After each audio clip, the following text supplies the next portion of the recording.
Growing up, I had a brother who was extremely abusive to me, physically, emotionally, verbally, everything under the sun. And it was really hard growing up. And I was sort of just stuck in this constant state of fight or flight.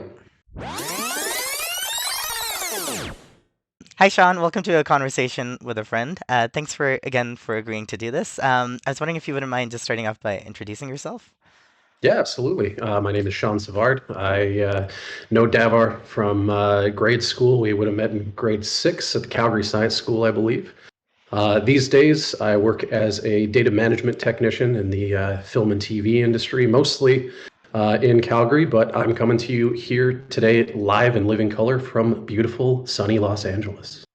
I'm sure you got a little few people quite jealous about that one. It's a recent move, right? How's that going for you?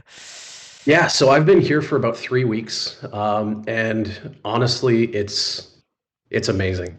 To quote the Weekenders, every day is like a mini vacation. It's crazy. Like to start off this year, I figured I had like very few work prospects. I wasn't getting any calls back or nothing like that. And then it was just sort of like I got with 3 day notice onto a movie in the beginning of February, and that was great. And then it was just nothing. Then I get an email, hey, we're going to be shooting in California in 2 weeks. Do you want to move down? And I was like, what is going on? What is my life? Are you serious? Is this like a phishing scam? What's going on? Absolutely not. I'm now working with Property Brothers. This is my fourth season with them as a data management technician. And yeah, they moved me down here, and oh, it's beautiful. It's great. It's crazy. That's amazing. I love how you were open-minded to that because like a big move is usually a big deal for people, right? Absolutely. And, it's been tough. I have a fiance back at home. She stayed back to deal with her work commitments, and we have a place there as well. So, we have a stake in the game there. But we're going to be doing our best to sort of fly back and forth whenever we can, and yeah, make sure that we're still maintaining our very, very strong bond. That's awesome. In the long term, do you guys know if like there's a plan to fully transition to one place or the other, or is it just going to be back and forth currently? We are kind of playing it by ear until the summer. We both have a whole bunch of like weddings we're attending and stuff like that. And Mm. again, just dealing with all the rest of the stuff at home. And then sort of the back half of the year is more open, and we're going to be doing whatever we can to make that happen for sure. That's awesome. Do you mind if I ask what she Mhm. does for a living? Like, Yeah, her name's Paige. She's lovely. awesome. She is just entering, or just about hitting her 10th year at Starbucks, where she is a barista. She's been a shift supervisor. She's been a trainer. She's done it all.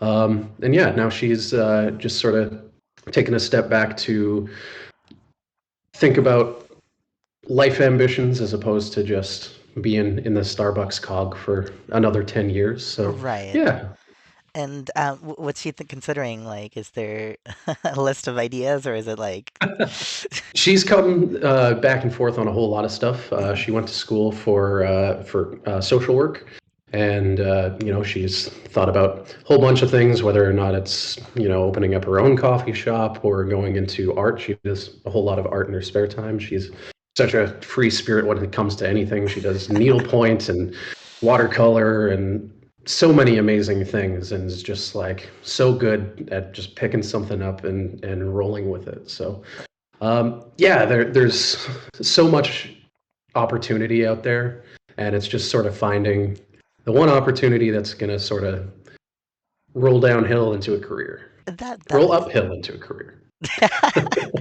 Don't worry, I got you. Fair enough. It's how did you two meet? That's awesome. It sounds like, it sounds like you really adore her. I mean, of course, she's your Oh, fiance, but absolutely. Like she's the greatest. So we started dating, or we met each other, I guess. Uh, how everyone does these days on Tinder, and it was like 3 weeks of sending each other just office gifts, like from The Office, because we both liked the show, and we didn't really have many conversations on Tinder. It was just sort of like Michael Scott gif here, Dwight gif here, and then things kind of petered out, and it was like a little while later. I'm kind of getting into like going out to bars with friends and like trying to be more social for the first time in a while because I hadn't really gone into that whole area for years. Frankly, Tinder was just like me dipping my toes in, and so I win this prize in the middle of a trivia round. And I have to go around to each table, and everyone has to give me an item out of their pockets or their purse. So, I get like lollipops and condoms and all sorts of weird stuff. I got a Bill Cosby comedy like tape. Someone just had that on them. And then I sit down and I see that there's a notification from Tinder on my phone, and it's Paige. And she said, "So what all did you get?" And I'm like, "What?" I'm looking around, just trying to be like, "Where the frick did this come from?" And turns out she's at the next table with a couple of her friends, and the tables at Broken City or the booths at Broken City, you can't really see over them. But yeah, so I sort of lean over and I look, and there she is, and she's like illuminated in this perfect like spotlight from the ceiling. She looked like an absolute angel. It was straight up like a moment from a movie. And took a second, and the bartender came over, and we ordered another round of drinks. And I said, "Hey, can you find out what the cute girl at the next table's drinking? And I'd like to get one more on me." And he says, "Yeah, no problem." A couple minutes later, he comes back and he's just like, "I'm so sorry, man. She's just drinking water." I'm like, "You know what? Get her a glass of water." And that was just the thing that sealed it. And we've been dating ever since. It's been great. Dude, that's beautiful. I love how it started off with gifts and then a chance encounter. Like that's Yeah, wow. straight up. And it's like the universe just brought us together. And, I'm not particularly a religious man, but I do think that there are things that happen for a reason. Mhm. And that was definitely one of them. We are very much soulmates. I believe that. That's incredible. And you know what? It took you had to be bold to even get to that stage, right? Just because she's there doesn't mean necessarily you're gonna make the right moves and the right calls. So that's quite Yeah, impressive. exactly. That's quite I do what impressive. I can. And how long did you guys go out for before like the engagement and stuff? Like, was it pretty smooth given like how it started and that soulmate feeling? Was it there from the beginning or did it develop over time? Honestly, like the moment I saw her in that spotlight, like that image is just burned in the back of my mind. I just knew there was something. And again, it was like the universe was just telling me this is the one. So yeah, we got engaged last year in August, August 26th, which was our 4th year anniversary. Oh wow. And yeah, now we don't really have a plan for the wedding or anything. We're just kind of riding by the seat of our pants with the whole COVID situation, and we'll get there. We'll get there. Wow, that's amazing. That's amazing. Also, Hmm. also that soulmate thing. Sorry, this is still stuck in my head. I had a conversation with someone else before, and they had the same feeling as you, where they laid their eyes on an individual, right? And now they're married, right? But Hmm. he knew in that moment, and the rest was just like sorting things out. Do you feel like, for me at least, I read that as he's an introspective person, and his intuition was pretty high in that regard. Do you think Hmm. that is a part of it, or do you think that it was just like a magical moment, or it just happened to be like you felt like the universe was pulling you two together? It's kind of both. Like Hmm. I find myself being introspective as a result of knowing her. Hmm. Like at the time, it was just sort of, yeah, flying by the seat of my pants. Whatever happens, happens, and like not really focusing on myself or my mental health whatsoever, and Right. just sort of, things were happening around me, and I was just there. So yeah, I would say absolutely. Like it was like a moment out of a movie, Hmm. and it was just yeah, the magical right place, right time sort of situation. That's amazing. And as you're getting to know her, Mhm. is it resonating with you? Like, do you consider yourself a free spirit as well? Is it like those values that are in line with each other, or is it more just like she's just different enough that she's pushing you out of your comfort zone and making you a better person as a result? Absolutely that. Hmm. For a really long time, a lot of the people in my life, and I won't say this of everybody, but Hmm. a lot of people just sort of had me along for the ride, and I was living for other people, and then sort of as soon as Paige and I started seeing each other, we both kind of became each other's rocks, which I mean happens in a relationship. We bring so much out of each other. Prior to meeting her, I wouldn't have thought about growing my hair out because why would I do that? Blah blah blah. It's not going to serve anybody else. Like Yeah. why would I do something like that? And now got a friggin' man bun. My hair was down to my like the middle of my back over the summer, or Nice. over the winter rather. And I paint my nails and I wear clothing I never would have thought about wearing, and this and that and the other thing. And it's just a whole bunch of small incremental changes that she's supported and like fostered and brought out of me. And I like to think that I do a lot of that for her as well. I would let her speak to that herself, but yeah, Yeah, we do the best we can to yeah bring the best out of each other and become better people for that's sure. that's amazing. I think I've been talking to quite a few people about exactly that, and it's like, what do you actually look for in a partner? But to me, it feels like it's just you guys are openly communicating and you guys are Mhm. understanding each other and you're willing on compromising, or like I wouldn't even call it compromise actually, willing on like pushing each other, right? That's Yeah, absolutely. incredible. There's straight up no compromise. Well, I won't say that as an Yes, absolute, but of it's like course. we're just always like, hey, you want to do this? I don't really want to do that, but you know what? It's an experience, and like let's just do it. Hmm. Like let's give it a shot, and what happens happens, and we'll get through it together. So, Yeah. we went through really a tough couple of years, Hmm. really since the summer of 2019. We had a situation with a couple of our friends and had a big falling out with our friend group, and that was 6 months before COVID, and then immediately COVID hit, and we had been already sort of socially isolated, social distancing from people for a really long time Yeah.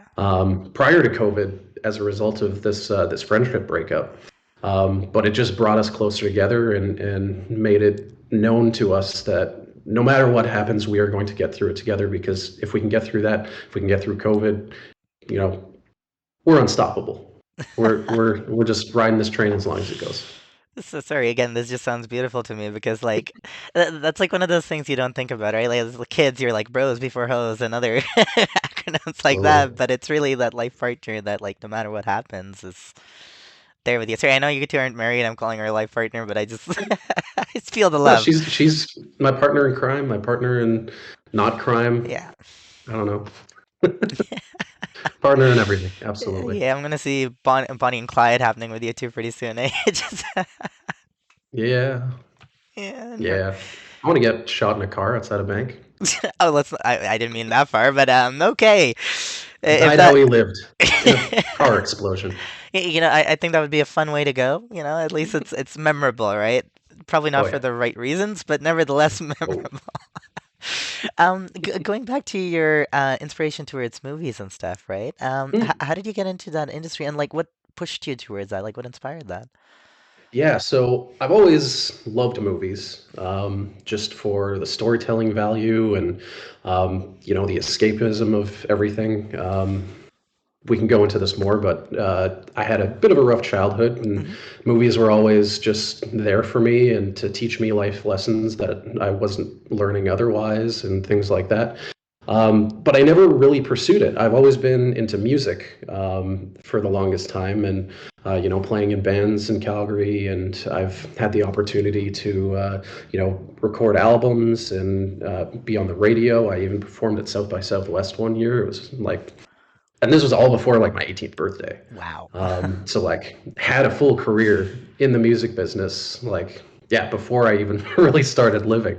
But then life dawned on me that hey, the music industry is great, but there's really no money in it unless you want to like sell your soul to corporate and step on everybody else who's creative. And I'm just not about that. Right. I'm about creating and fostering talent and things like that. Uh, so I just kind of had that as my side passion, and I worked in kitchens. I worked in retail. My last job prior to getting into film, I was working in a call center that just, I met a lot of great people there, but that job just sort of sucked the life out of me. Oh, It was just like constantly being called. It was for an alarm company, so it was just hey, why didn't you guys respond to this fast enough? Like, I just lost everything, or, my house burnt down, or this or that and the other thing. And it's just coming to work to hear like sob stories. And, I always did my best to be the most helpful I could to every customer, but it really weighs on you when all it is either people who are, angry upset or sad upset. There's very limited space in that occupation that allowed me to have any like nice moments. So it was just sort of raking myself over the coals every day. And it got to the point where I was just like, I can't do this anymore. I need to do something else. So I hail married an application into SAIT, Southern Alberta Institute of Technology, for their film and video program, and I didn't get in. So I took a step back, and I did some film scoring for a friend of mine who's from Utah, who does her own movies. And one day, a Blu-ray copy came in the mail after she released it, and I saw on the back of the case music by Shawn, and it was just like, wow, I want this feeling for the rest of my life, like contributing to a larger whole. Um, and so it was just sort of continuing doing composing for her and this and that and the other thing. And it was coming to the point where the semester was going to start for film school. I had all this money saved up for it. I was like, you know what, screw it. I'm clearly not getting in. I'm waitlisted, but like it's 2 weeks away. No way it's going to happen. So I drive down to Las Vegas with this friend of mine. We spend 4 days. We blow all our money. Drive back up, go back to work at the call center on the Monday, and I'm on my break and I get a phone call. Hey, so classes start on Thursday. If you can get the money in, you're in. It's like, oh, so this is where life's taking me now. And, I was able to make it work with a small loan of $1 million from my parents. No. Uh, No, they helped me out to get that taken care of, and I took out student loans and all that sort of stuff. Within 3 days, there I was in film school, and I've just ridden that wave ever since. It's been really cool. It was a 2-year program. I met some amazing people, got to work on amazing projects, and work with all sorts of equipment. They had top of the line, so like ARRI cameras, and they even taught us like 16 millimeter, 35 millimeter film, which is I think one of the only film schools in Canada still doing that. And yeah, it was just such an incredible experience there as well, where it's just there's 30 people in this class. We're all helping each other make art and be creative and just see each other's dreams come true. And yeah, that's sort of what got the ball rolling. From there, I graduated, and nothing was coming, nothing was coming. And I mean, this is 2018, like the few months after. But I go on Facebook, and there's a post on there seeking a data management technician. I didn't even know this was a role that existed in film, but it's someone who takes everything that's shot at the end of a day of filming, all the audio, all the video, and they compile it all together, make backup copies, and more or less, they're the person between the production and the editor. So everything goes through me. If anything goes wrong on my behalf, that's like anywhere between $10,000-$20,000, depending on the size of the project, going up to the hundreds of thousands. Like everything rides on my shoulders, which is a very hard burden to carry. And like I don't want to make it seem like I'm the most important person, because by all means I'm not. But it's there's a lot of responsibility in the role. I like to think I've got it down to a science at this point. I haven't had any close calls. Thankfully, I'm knocking on wood for myself on that one. Yeah, so they hired me on for that just because of my personality and my willingness to do it. And here I am 4 seasons later, living in California. They've done so much for me. I got to do 2 shows that first season with them, 2 shows concurrently. And then I didn't hear back from them for a while, and then started again with them beginning of 2021. And they helped me through a lot of the back half of that side of the pandemic. And yeah. now we're here. That's Now we he's get, dude, that's so much yeah. pivoting and being open-minded and just experiencing life, right? Like that's Mhm. incredible.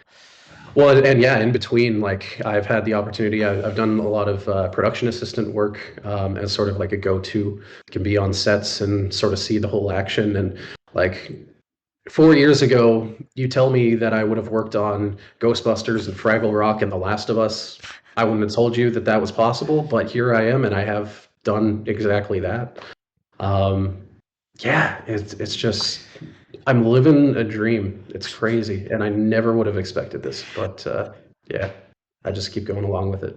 I'm starting to feel like I'm talking to a celebrity. Like I'm getting No, stargazed a little bit, dude. That's awesome. no, Every dude, cog we in the went to machine, right? junior high together. Like, Yeah, that's yeah, true. But like, dude, like, stars, I'm an right? old So friend. that's fair. Honestly, I feel like you've grown so much. Like it's been a while since we've talked to each other, right? And just like hearing you right now, it's awe-inspiring, dude. Thank you. Yeah, I mean, it's taken a lot.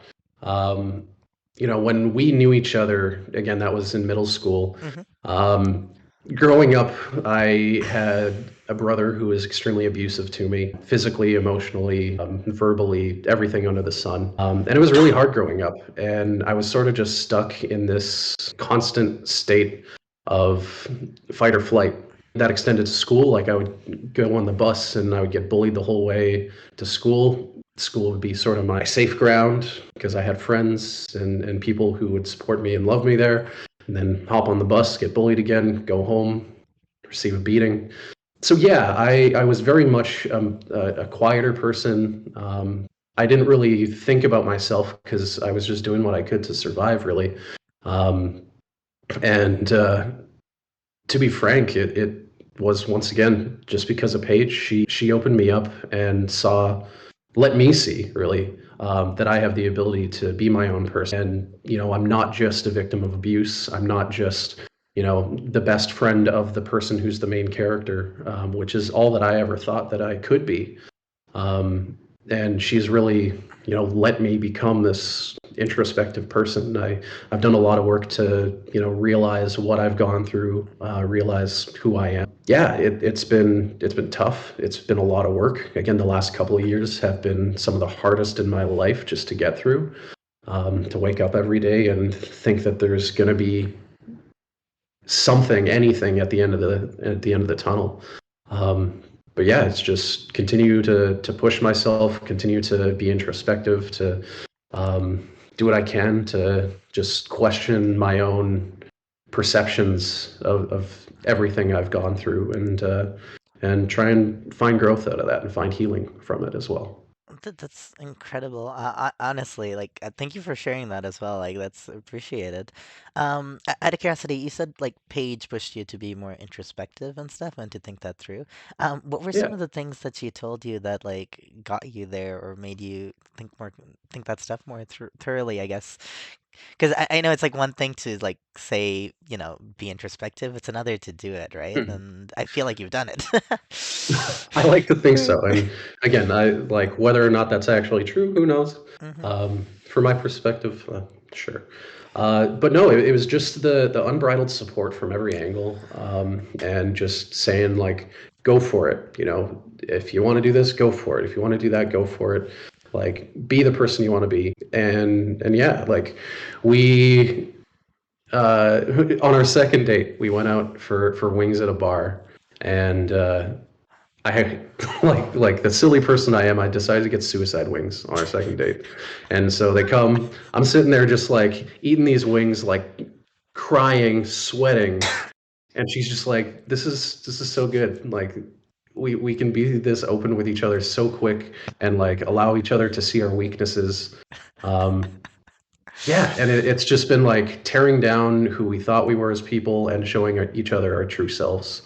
And like being silly, being goofy, we take nothing seriously, which, you know, is very good a lot of the time when it comes to like, future planning, money, all that sort of stuff. Not always the best. So we got to get that balance to at least like 85-15, if Yeah. those numbers correlate. Um, but yeah, no, she just allows me to be myself and be weird and do whatever. And she is very much an empath. Like she feels feelings and she feels them hard. She'll cry at every movie. She's cried at commercials. She's done this to that and the other thing. And it's like I see no shame in it. She feels so much so hard, and she's just such an incredible person, that she's sort of allowed me to get in touch with those feelings inside myself as well.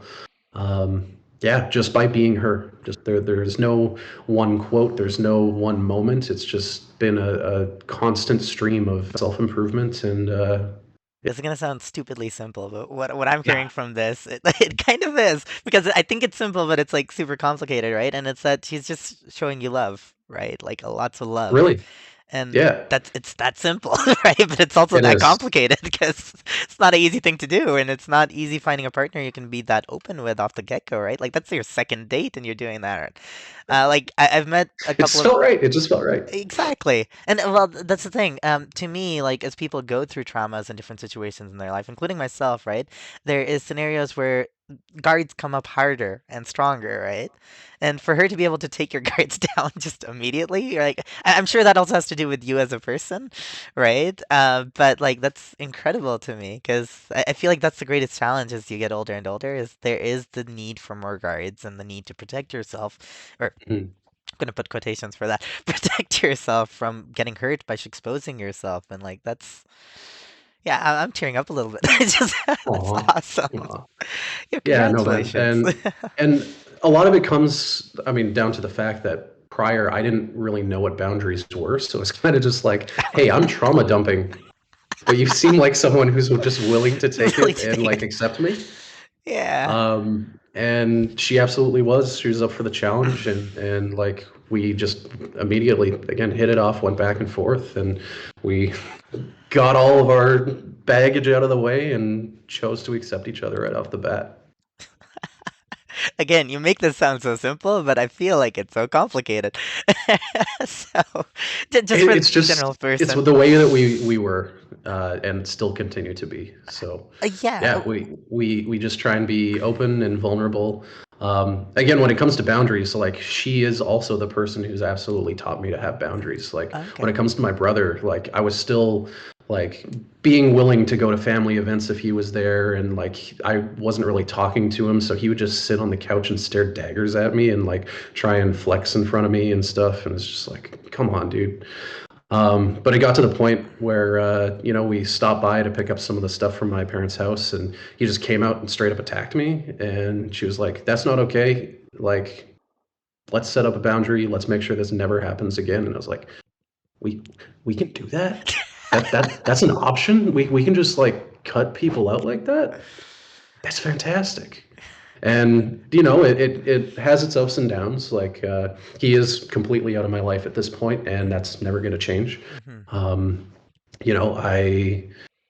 I'm not entirely over all the resentment and the lust for revenge and this and that and the other thing, because I mean he put me through hell for 25 years of my life.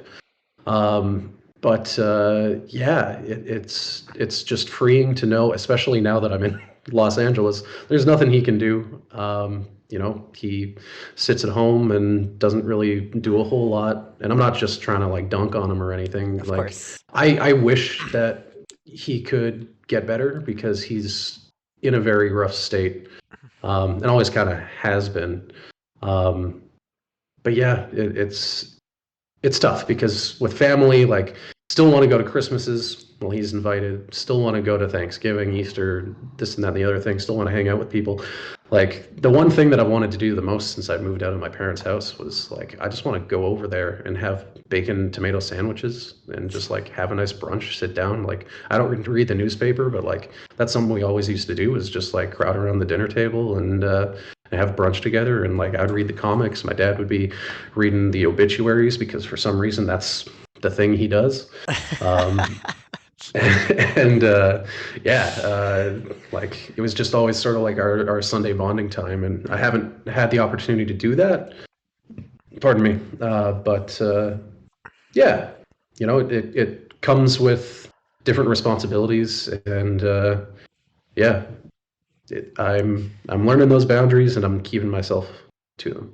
Yeah, for no, sure. that's impressive. And honestly, I think I've had a few conversations with a few people about like the family thing, right? Like, Hmm. and I think you've gone at a deeper level than most of the other people that I've talked to, if I'm being honest. Or it's just like, yeah, there is a huge struggle when it comes to family, and some people Oh are yeah, more open on cutting it off. But it seems like you want to extend that boundary, but you don't want to lose your family in the process, right? And that exactly. balance is like that's hard. It's tough Yeah. because yeah, like I don't want to let them go. They don't want to let me go, but they also don't want to let him go Hmm. because they can also see that he's struggled with mental health his entire life. He's bipolar and potentially I'm not sure other things.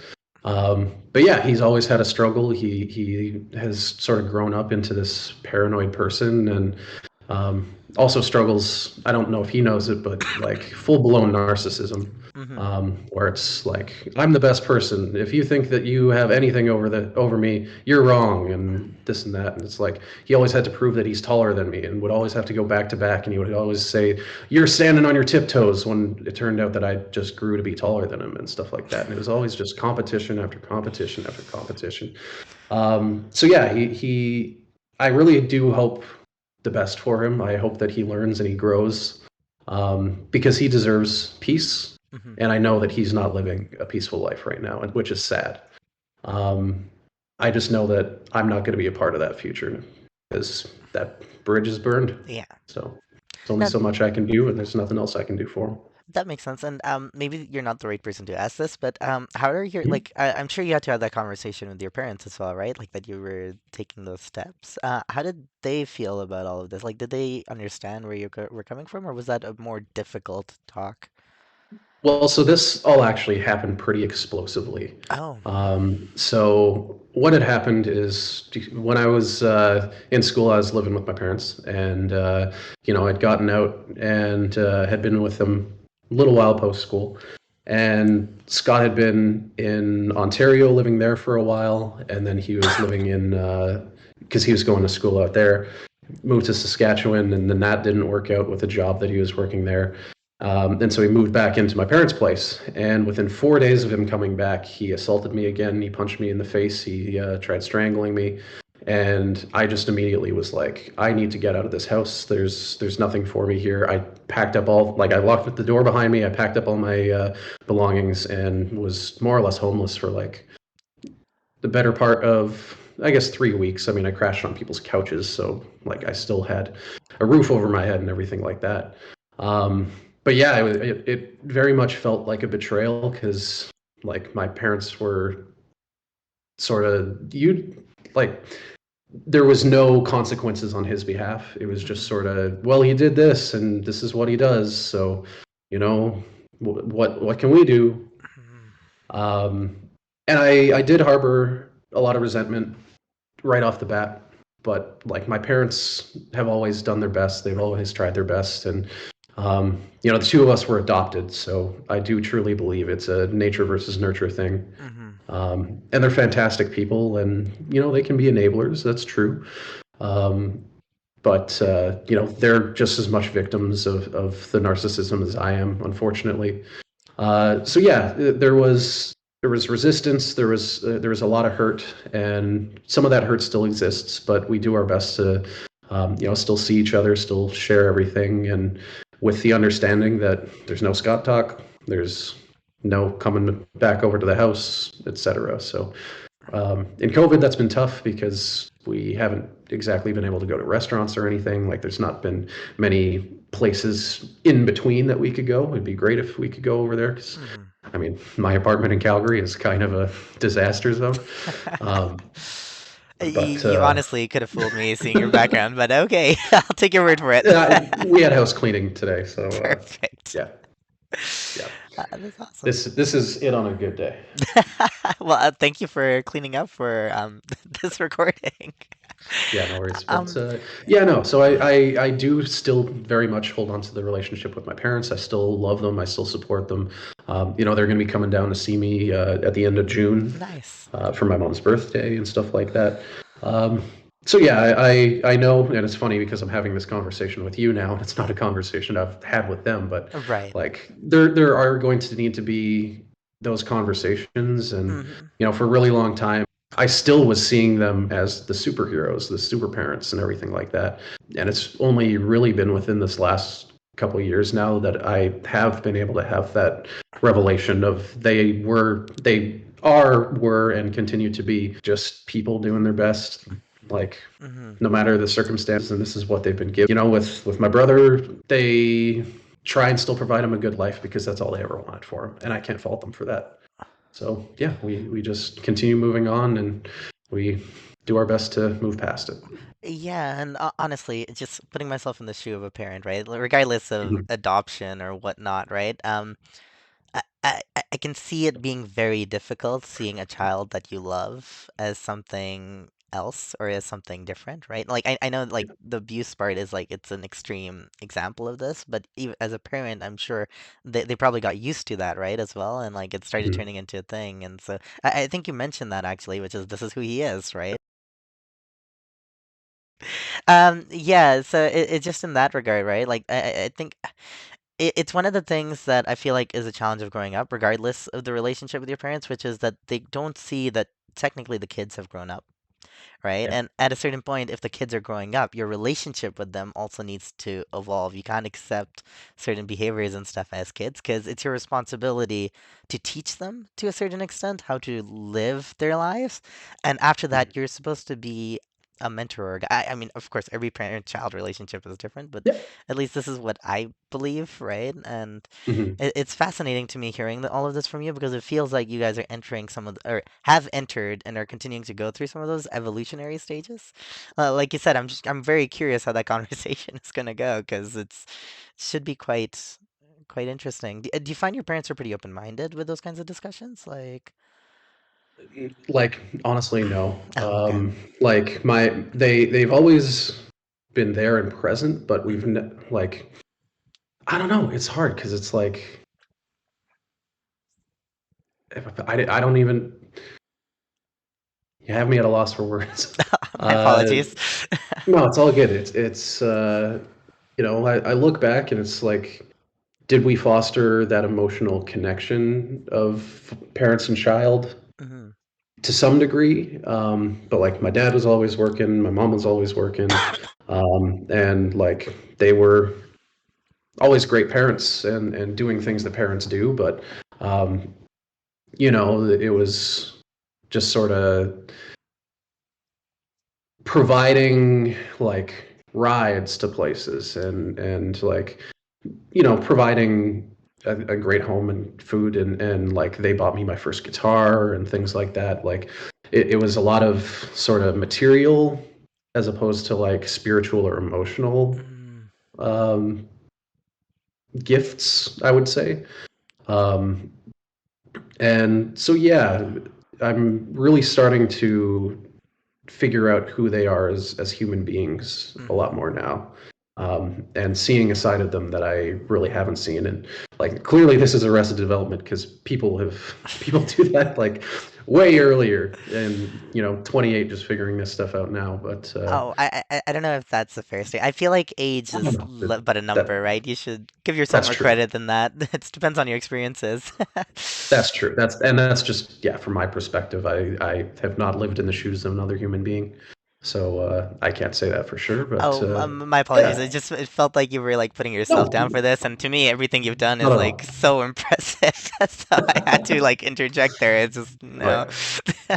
No, and it's like life is a funny thing. Mhm. Uh, I sorry, give me one Yeah, second. Do you yeah, mind if I get that, and then we can absolutely. Go for go it. from the I'll top of edit. that. If we can remind me of the question, Um, I, or we shoot. can just move on. We can. Oh, you were talking about your parents and how you feel like they're more human now than they were before, I think. Very much I so. don't remember the question. I pay more attention to what That's you're all good. saying than what I'm Absolutely. asking. No, it's all good. Yeah, so pardon the intrusion. Pardon the hard cut that we just experienced on I this fixed my video. camera. You're good. Yeah, so no, they are fantastic people, and they like always have been there. But yeah, and it's sort of now having that person to person relationship as opposed to just like a parent child relationship for the Mhm. first time. And Yeah, it's cool. It's a completely new dynamic, and again, it's just another thing to roll with and see how things go. So, Yeah. but Uh, I love my parents. They're great.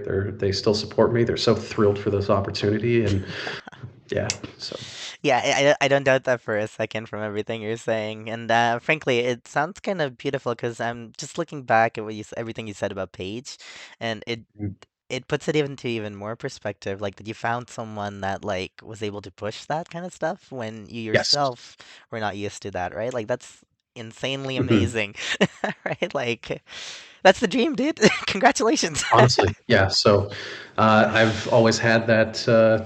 My other uh, my other growth, I guess, in all sorts of other ways, through my parents. And then Paige was really the one who was able to bring the emotional growth out of me for the Hmm. first time. So Yeah, like different I stages, will right? I'm quite excited absolutely. to see how you two grow together from here, right? Oh, And the yeah. changes that come from that. So, 30 is the new 20, baby. yeah, there you go. We're gonna have to follow up again in 10 years. Out of curiosity, is Paige gonna be there when you have that talk with your parents? Like, she probably knows about all of this, right? And how you're feeling about all of these things. Oh, yeah. And like we have had like other conversations about this, that, and the other thing, obviously, and she has been present for those. Um, like, yeah, we did have a sit down like right after that move out happened, for Yeah. instance, and we made the mistake of doing it in a Chinese restaurant, and like we were all crying and Did you upset, you can blame it and on the spicy Chinese food, right? Like it's yes, not a yes, mistake, that's the a ginger strategy. beef was too spicy. Why would this place do this to me? It Yes. has nothing to do with anything I'm going through. Um, yeah, but Snow Palace restaurant in Varsity, it's pretty Ooh, good. Give it a shot. I might have to check that out. Thank you for the suggestion. um, oh yeah. No, this episode brought to you by.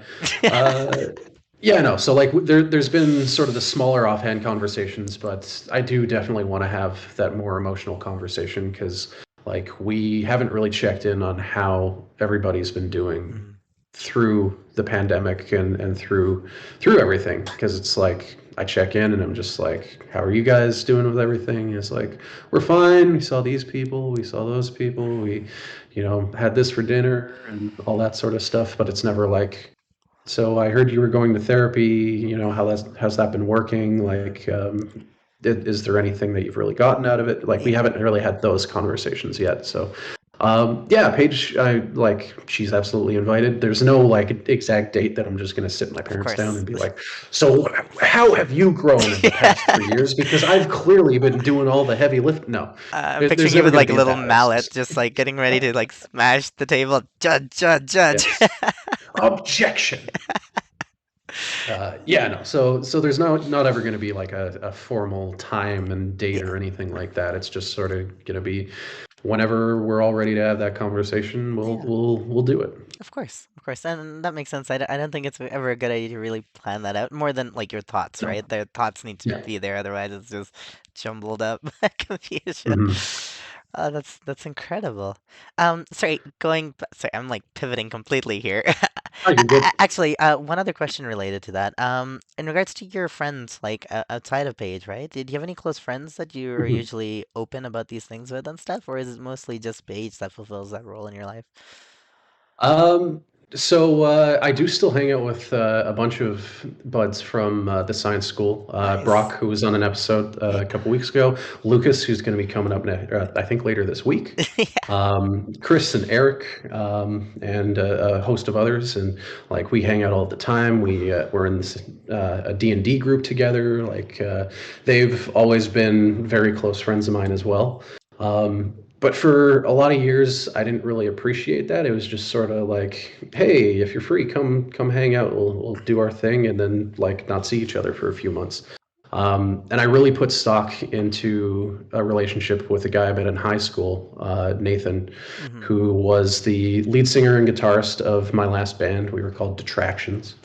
And we got together really well for a really long time, and then suddenly we didn't. And that happened 3 weeks after that assault I was telling you about, Right. because we decided to move in together.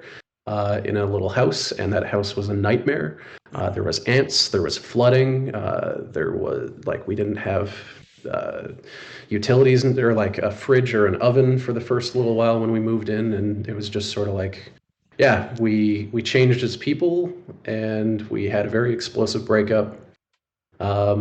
And I've very much, now that I'm like more into myself, I've been a lot more open with, you know, the science school crew, and you know, even just with people in general. I want to be open and honest about who I am and what I've gone through, so that, you know, people can see you can go through these issues, you can have complex PTSD, you can have ADHD, you can do all that, you know, you can have all these things, you can have trauma, but you can still persevere, you can still be a positive person, Yeah. and, you know, the universe is going to make it work out, I guess.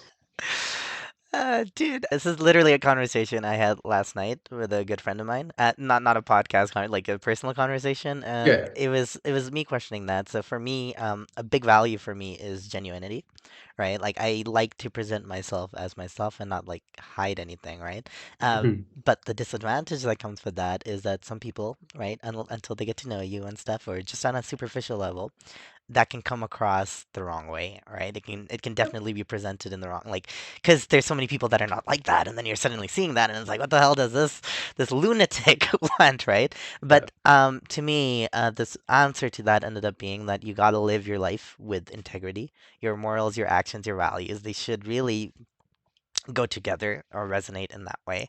And what you're talking about, or what I'm seeing from you, is exactly that, is that you're trying to be more and more filled with integrity towards who you are and present that. And the friend that I was talking about, we both concluded it is not easy, right? 'Cause No, not at all. everything in life will challenge them. And like you said, PTSD, ADHD, all these flaws about us as individuals, like that gets in the way of that, right? Because then you start looking down at yourself, but that's a part of you, that's a part of your experience. You gotta own it. Does. Yeah, and literally, I was having this conversation with Paige earlier. Hmm. We were talking, and like I've been looking into changing some of my meds out and like Hmm. getting on some ADHD meds because I've never had that. I only just realized I had Right. ADHD. Hmm. Before that, I was just like, oh, the world is crazy and everything's piling up, and this is must be how it is for everybody. Well, that part is Um, true, but I guess so.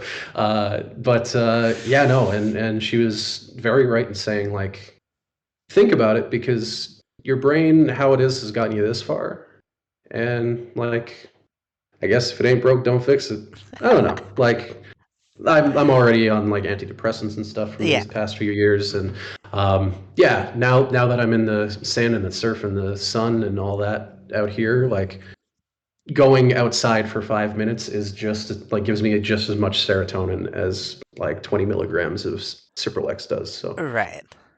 but yeah, it's very hard to be authentic. It's very hard to like love yourself, Yeah. Hmm. especially when you've gone through so much stuff. Like again, growing up, I heard nothing but like, pardon my French, fuck you, fat ass, and you're worthless, and like you're never going to amount to anything, et cetera, et cetera. And it was just a constant barrage. And that was what my internal dialogue became. And so, you know, having Paige at my side telling me like directly, you are not that person, Hmm. you know, that might be what your brain is saying, but like you can choose the thoughts that you believe. Yes. Your brain's just constantly going to be thinking stuff, but you're not your thoughts. You are the person that filters the thoughts and Hmm. internalizes those.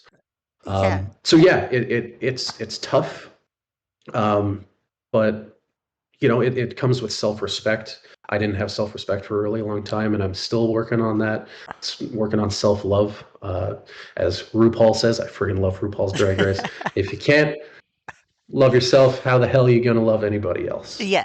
Yeah. Um, and I take that to heart, and I do my best to yeah be the positive person, and be authentically me now, Hmm. which I like. Even as early as like the fifth grade, I remember talking to people and it was like, yeah, I have like a mask I put on when I'm going to school, I have a mask when I'm putting on when I go to band practice, I have a mask that I put on when I'm at home.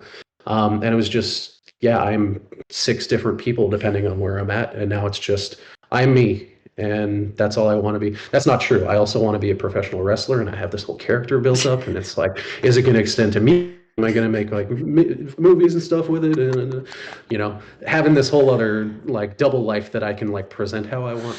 That's a whole another neither here nor there. But yeah, like I'm able to see who I am, or at least like I know that I'm on the path to being the person that I want to be, which is a really cool feeling Yeah. and something again that 13-year-old kid never thought that he would have in his life. No, again, awe-inspiring, dude. Like actually, because it's not easy, and I think one thing that you said really resonates with me, at least. It's that we do have this internal dialogue, but that Yep. internal dialogue also comes from like external factors, right? Like those are other people Oh yeah. telling you these shitty things, right? And they probably don't even know you that well. They're just looking at you and they're like, "Oh, you little," like it's.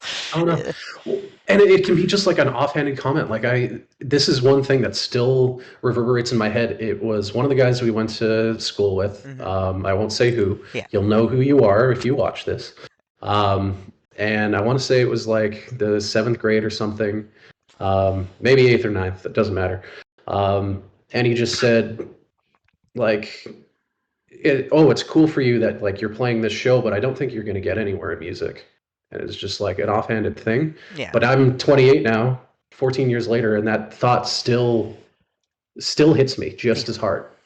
And I still internalize that, and I still think about it all the time.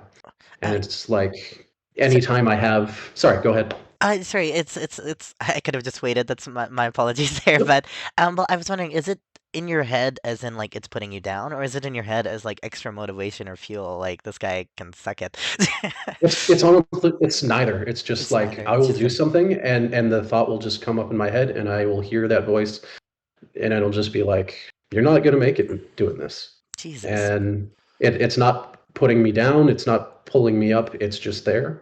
And that goes with a lot of the reverberating thoughts of like my brother's abuse. Those come up all the time too. Hmm. And yeah, it's neither supportive nor unsupportive. It's just sort of it's flashbacks, frankly, Hmm. is what it is, and Yeah. that's from my PTSD. Right. Um, yeah, it's just hey, you're 13 years 13 years old again, being told that you suck and you're always gonna suck, but I'm not because I'm here, and I'll say this with utmost respect, and I'm the most humble person there is. I think I'm kind of killing it right now. I think so too. If Um, that helps, there's like two people that are saying it with the utmost respect and humility. yes, Okay, yes, that. I'm the most humble person I know. That's But fair. And in regards to that duplicity factor that you were talking about with like your work hmm, colleagues and stuff, I guess my question to you is, what's the easy like because you've been through it and you're showing your authentic self, what do you think is a good way of managing that? Because I've noticed that with a lot of people, right, where they're not comfortable being themselves at work for one reason or another, right? So what are some of the techniques that you yourself have used to deal with that? honestly, it's just been like stop putting things off Mhm. and just do something. Right. Like, and that sounds so easy, like I'm saying, but like again, I was like, hey, I want to wear nail polish because I think it's really pretty and I love being colorful now. Now that I am this bright, cheery person, apparently, who watches RuPaul, was like, yeah, I want to have like sparkly metallic purple nails. And I was just like, but what are people going to think about me? And like, yeah, is this going to get me in trouble at work? Is somebody going to like yell homophobic things at me? Mm, And I just came to the conclusion that it doesn't matter because those people aren't going to ever have my best interest in mind if they're willing to go out of their way to do anything like that. Um, so yeah, I painted my nails and I just went to work like it was any other day. And like I went and hung out with the science school boys. They still loved me for who I am all the same. Like if there was a comment like, "Hey, did you do that for Halloween?" I was like, "Nope." "Oh, cool." That is the end of the conversation because I am that's a still good just friend. I'm still Sean. Oh Yeah. yeah. And that's like everybody in my life is just, that's who he is.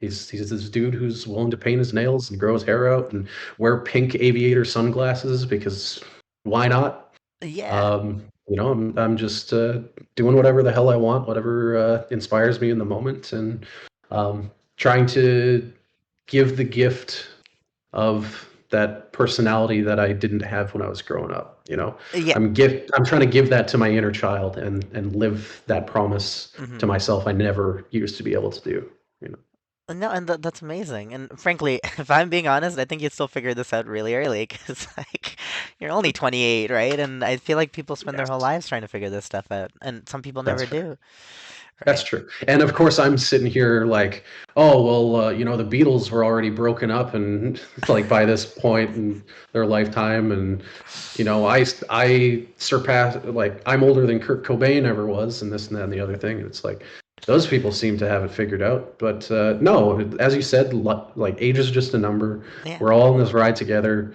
So there's no point in being inauthentic. There's no point in, putting other people down. Mhm. As much as I've kind of thrown shade at a couple of people. I don't think But you're throwing shade. I think you're just expressing your feelings, and to me, those are that's very fair. That's different fair. things, right? So, That's fair. Yeah, so it's just, yeah, I want to do my best to live the life now that my inner child wants and, live the life I never thought that I could live. that makes a lot of sense. All right, now Yeah. and now I'm gonna 180 once more because I'm really curious. You mentioned this at No, the please. very beginning before we started. You said you had an incredible weekend, right? Do you mind telling us Yes. about your incredible weekend? Oh my God. Okay. So this is just a completely like right place in the right time sort of deal. And we'll give some backstory. Hmm. So there's a YouTube channel called Mega 64. They do just like comedy skits. They do, pardon me, video game in real life sort of stuff, which is also kind of mixed with jackass. So they'll go out in public dressed as Mario or a Tetris block or whatever characters, and then just like beat each other up in public and just to get reactions out of people on the street. And it's hilarious. It's so good. And I've been watching these dudes since like 2007, 2008. Like they informed who I am as a person in a lot of ways. Really, they informed my complete sense of humor, and like so many things I say, so many things I do are just like Mega 64 references that have once again become internalized. They were some of my closest friends when I didn't have friends to rely on. They have a weekly podcast and stuff like that. And yeah, it's like I've been watching these guys since I was like 13, 14 years old. And I get down here and I'm looking on Instagram and they have a post saying, open call. We need a bunch of people for a YouTube video to be background extras. And I'm like, okay, it's 2 hours away. I'm going to be in a Mega 64 video. There's nothing that's going to stop me from doing this. And I did exactly that. I drove down to San Diego. I got to meet these guys who, like, it's a very parasocial Yeah. like relationship, Hmm. obviously, but it's like these people are some of my best friends, even though they don't know it. Yeah. And we got to hang out for an afternoon. I'm not going to talk about what the video is. Of course. Yeah. However, so it's currently Tuesday, April 12th. Hmm. They said roughly 4 weeks until this video comes out, so look for it in mid-May of 2022. Mid-May. Okay. And you will know the one. And I think this one's going to be good. I think this one's going to be big. I'll Um, have to retroactively go back and make sure that's oh yeah, included in the description. I'll send you some links as well to Oh, to some of my favorites. perfect. Uh, but yeah, it was so cool. Like I pulled up in the parking lot of a bank, and there's Rocco Bodie, this dude who's just like again one of my idols, just like standing there looking for people to let them in the studio, and it was just like, okay, let's do this. And I didn't freak out. I didn't get starstruck, or at least I don't think I did. Hmm. Um, I I was there to do a job and to be a background extra. I tried my best to stay personable and positive and just do exactly as was asked. Yeah. Um, but at the same time, it's like, yeah, I got to spend the afternoon hanging with and having so much fun with all these dudes who were absolutely my idols growing up. They're still my idols now. Like they say, don't meet your heroes. Don't meet some of your heroes. Don't meet your problematic heroes. But maybe there's an episode title for you. Yes. Uh, but yeah, no. So Derek, Rocco, and Shawn, if you see this, I love you, buds. And yeah, I had such a good time. We hung out outside all day, just yeah, shooting the shit, filming stuff, and so much fun. And I also met a new friend. His name's Scott Avendado. He's a musician who lives out here in California, and we became firm friends within like the 6 hours we spent together, and we already have plans to hang out and like record music together and all this stuff, and like it's already opening up so many new avenues. I'm trying to get him working on the show come the summer because he's getting towards the end of his contract with where he is at, and so Hmm. yeah, it's already opened up so many of these doors. It's so cool. And I never thought like yeah, I never thought I would meet them. Yeah. It was like they do all these events like they do one at Disneyland every year where they go and it's just like bring all the fans in, and there's like 300 people in their crew all going on rides with them, and like they do a little convention and stuff called game days. Hmm. And I thought like, okay, maybe I'll do that and I'll just be part of this big crowd that follows them around all day. But no, I got to like be there. I got to like witness them in action, doing the thing they do and being a part of it. So cool. And like I got to be like we got to go into their studio. I got to be on like their podcast set and like all these other sets that they had set up that like are burned into my mind because I watch this stuff every week. Yeah, like absolutely living a dream. And I still like I have to remind myself like I'm in California still. I've been here Yeah. almost a month, and I still have to like pinch myself when I wake up to tell myself that yes, this is real, this is happening. I Hmm. have to go on Instagram or like go in my photo reel every day and just be like, yeah, okay, I have a picture with those guys. That actually happened. That was a thing that was real. You did not dream that. Um, yeah, it was so cool. It was one of the coolest things, one of the most surreal days of my life. That's Absolutely. that's incredible, dude. I like I'm smiling just hearing that. Like, wow. Yeah, like I straight up, if you talk to me in February and we're Hmm. like, how do you think this year's gonna go? I'd be like, it's gonna be shit. I'm shit. This is the worst. And like, not even a month later, or I guess a month later, like, yeah, I'm out here. I'm killing it. I'm doing the best I can, and I'm thriving, frankly, for the first time in a really long time. And I wouldn't say that if I didn't believe it was true, Yes, I just knocked because on I wood again. was I was like in between struggling and pure crisis mode for again a really long time there. Yeah. Um, but yeah, it's a weird feeling, but the feeling is great. No, I love how I, you've come past that, dude. Like that's incredible. And you know what? Mhm. It feels like your optimism is just increasing more and more as the days go by, right? And like that's that's There's incredible. things to live for. Who knew all that you needed to do was like Experience uproot life. your entire life and move to California? But yeah, Well, hell yeah, I dude, think in it's great. the fundamental aspect, everything that you talked about, even like your career path or how you met Paige and all that other stuff, I feel like fundamentally you're just being open-minded to life's experiences, right? And I don't think Mhm. that's easy to do given the traumas that you went through, right? Because most people go No. through that and they start identifying with that, and then they get closed off, as opposed to what you're doing, Mhm. which is like, I don't like this, I like this, I like this, and then meeting Paige and then being like, okay, I'm in love, and then starting to resonate with the stuff that Paige has that's going good for her, right? Like Mhm. the empathy and all that stuff, and then resonating with those qualities and actually taking them in, and then being open minded to what she's saying. Because also people are not good at doing that either, right? Like No. it's hard. It's very difficult. Especially white men in our late 20s. So I'll say that about brown don't men get me too. started on. Don't get me started.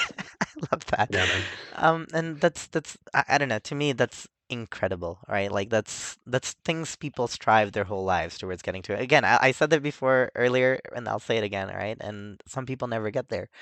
And that's okay because everyone has their own paths to walk in life. But just hearing about yours, it's like, yeah, it's amazing. I'm really Absolutely, dude. glad we're having And this talk. this is something I wanted to bring up as well, Hmm. and I think this is a really good spot for it.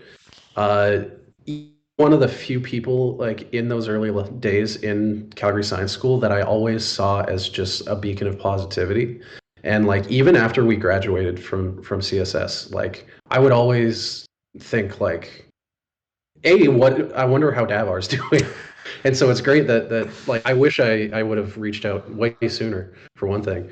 But like I started to internalize like, hey, is this something that Davar would do? Oh, Because you were just like the nicest dude. You were so kind and like always had a smile on. The one I'm looking at right now. Um, yeah, dude. So like give yourself some credit, give yourself a hand thanks, buddy. because like you are one of the most inspiring people I have ever met and like that was when you were like 12 years old, dude. So Thanks, buddy. Honestly, that means a lot. Like, I honestly had no idea, but I've been thinking about contacting you as well. And apologies, that goes both ways. Should have reached out, oh, don't worry about it. but that really touches the heart, and that means a lot. So thank you. I sincerely do appreciate that. Don't hear that enough. So, Yeah, fair enough. Well, take it, internalize it yep, because yep. what would Davar do is just as much a life motto as anything else. Oh, geez, I'm starting to feel like a superhero. This is gonna get to my ego a little bit. Thank Dude, you. to me, you are a superhero. You absolutely are. And I mean, I don't know how you are these days. You could be the biggest jerk in the world, and Uh, I wouldn't know it. But really trying hard to be that, but it seems to be failing. So I'll have to try a little good, harder. good. Nah, But man. no, You've always been a beautiful person, and I've always appreciated that about you. thanks, Sean. That sincerely means a lot. That does. Sorry. Okay, I got one more thing for you, and then Absolutely. and that's about okay. So you're finding all this happiness, and you're finding this criteria for success, right? That's what I'm getting from Mhm. everything that we're talking about. In regards to that, going forward and into the future, right? How do you think you're gonna take everything you've learned here, and what are your like next big goals, or how are you? I guess sorry, I should have worded this better. How do you plan on preserving this moment or this happiness? Is there anything that you've thought about in regards to that? Well, I'm gonna be getting a big ass chest piece tattoo to remember this all by. That's for one thing. I No, love like that, actually. it's happening. I got it booked for the end of May. Perfect. Uh, but no, it's times will be up and down. Life is a roller coaster. And I know just because things are good now does not mean that they always will be. There's always going to be tough times in life. Um, you just have to keep moving on, keep living, keep going forward, choose life. Because when you get to these moments and you get to experience them, no matter how fleeting they are, they're absolutely worth it. Mm, And yeah, it's just worth all every moment of struggle that I've had in my entire lifetime has brought me to this point. And, I know that there's going to be more struggles after this, yeah. and they'll bring me to another high. Because just because this is the best week of my life right now, does not mean that this is the best week of my life. Yeah. There's Yeah. there's always more to strive for. There's always more to do. Beautiful. Beautifully said.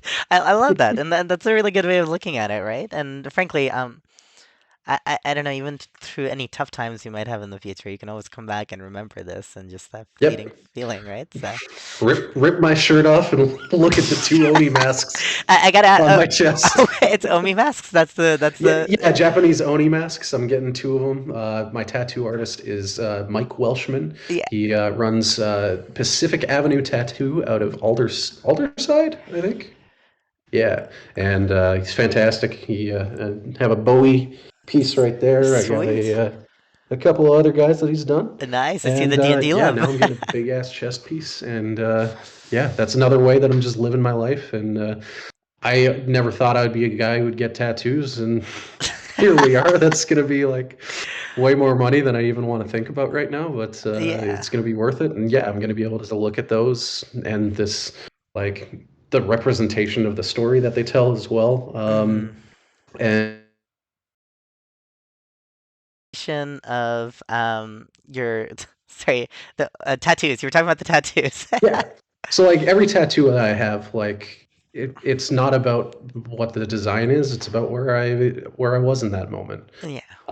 So like when I was going through that time when I had gone through that big friend breakup and I was living on my own and it was just Paige and I a long time there. David Bowie's music, I honestly think saved my life and like helped me hold on to something. And so I got David Bowie and I can look back and like remember, even if I outgrow his music or stop listening to whatever, like I know that he got me through a really tough time, and I Mm. got this D20 for the science school boys because they got me into D&D, and they also very much helped me get through a lot. And Nice. I love and I appreciate them so much, and I hope that we remain firm friends for the rest of our lives. And yeah, same sort of thing. This one I got when was at that shitty job. I had Hmm. gone to or thrown my application in at SATE. My band was doing really well, all these sorts of things. And I can look back on those times, not feel like the bitterness I feel about what happened, Yeah, but just remember how I felt in that moment. that's Um, yeah. So that's incredible, and I love that. So your body is just effectively telling a story now, right? And that story is just yeah. So you're not kidding when you say, rip that shirt off and boom, that moment in your life straight comes up, they're gonna back. be this friggin' big. It's gonna be great. Nice, nice. I love that, dude. Oh yeah, Yeah, I think that answers all the big questions that I had. Do you have any like for closing sure. thoughts or something you want to tell people before? Oh, that's a good question. I mean, I know that I'm coming off as like this guru, like whatever dude who seems like he has everything together, but I'm just a human being. I sit on my ass playing Elden Ring or this and that and the other thing, just like anybody else. And I struggle. I go through a lot of hard times internally, and externally. It's just keep moving forward, keep doing what you do, and do things for yourself because you are worthy of a good life. You are worthy of love. You're worthy of self respect. Yeah. So just keep doing it, keep killing it. I love that. Those are honestly words to literally live by, right? So, Oh, yeah, especially during the hard times, right? That's when you really need to love yourself, even though it's the most difficult to do it then. Um, definitely. but yeah, no, and thanks again, Sean. I really appreciate you taking the time with all of this. Of This course. this was a very fun conversation. I quite enjoyed it. So, I loved it. This has been a great perfect. time. Thank you.